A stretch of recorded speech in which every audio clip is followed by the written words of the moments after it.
Pink ball test పై ఇప్పుడు అందరి focus ఉంది. తొలి మ్యాచ్ లో భారత్ గెలవడంతో రెండో మ్యాచ్ లోనూ పైచేయి సాధిస్తుందా లేదా అనే చర్చ జరుగుతోంది. అయితే మ్యాచ్ ఫలితం కంటే ముందు బ్యాటింగ్ ఆర్డర్ ఎక్కువగా హాట్ టాపిక్ అవుతోంది. ఓపెనర్ గా ఎవరు బరిలో దిగుతారన్నది టాకింగ్ పాయింట్ గా నిలిచింది. ఓపెనింగ్ స్లాట్ పై తాజాగా team India captain Rohit Sharma clarity ఇచ్చాడు. తాను ఓపెనర్ గా బరిలోకి దిగనన్నాడు. ఓపెనర్ గా కేఎల్ రాహులే బ్యాటింగ్ చేస్తాడన్నాడు. తాను మిడిల్ ఆర్డర్ లోనే బ్యాటింగ్ చేస్తానని ట్విస్ట్ ఇచ్చాడు. కానీ మిడిల్ ఆర్డర్ లో ఏ స్థానంలో అన్నది తేల్చలేదు. మిడిల్ ఆర్డర్ లో ఏదో ఒక స్థానంలో బ్యాటింగ్ చేస్తానని చెప్పుకొచ్చాడు. నిజానికి ఒక ఓపెనర్ గా యశస్వి జైస్వాల్, మరో ఓపెనర్ గా కేఎల్ రాహుల్ ఆడతారు. వన్ డౌన్ లో శుభ్మన్ గిల్ ప్లేస్ కు ఢోకా ఉండదు. మిడిల్ ఆర్డర్ లోనే కన్ఫ్యూజన్ తప్పేలా లేదు.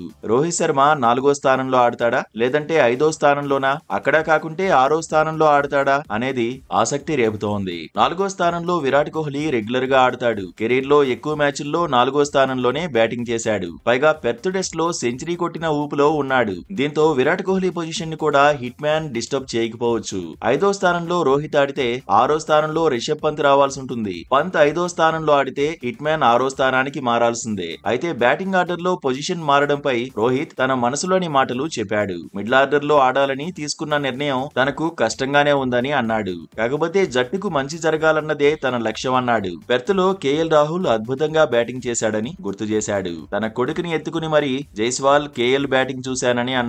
పెర్త్ లో నిలకడగా ఆడడం తేలికైన విషయం కాదన్నాడు. బ్యాటింగ్ ఆర్డర్ లో మార్పులు చేయాల్సిన అవసరం ఏముందనిపించిందన్నాడు. ఫ్యూచర్ గురించి ఇప్పుడే చెప్పలేమన్నాడు. పరిస్థితుల ప్రకారమే నిర్ణయాలు తీసుకోవాల్సిన అవసరం ఉంటుందన్నాడు. మొత్తానికి రోహిత్ శర్మ తీసుకున్న నిర్ణయం ఇప్పుడు హాట్ టాపిక్ గా మారింది. నిజమైన కెప్టెన్ అంటే ఎలా ఉండాలని కొందరు కామెంట్స్ పెడుతున్నారు. కెప్టెన్ గా బాధ్యతతో వ్యవహరించాడంటున్నారు. జట్టు ప్రయోజనాల కోసం తన ఓపెనింగ్ స్థానాన్ని త్యాగం చేశాడంటున్నారు. రాహుల్ నిలకడగా రాణిస్తే ఓకే, లేదంటే రోహిత్ మళ్లీ ఓపెనర్ గానే ఆడే అవకాశం ఉంటుందంటున్నారు.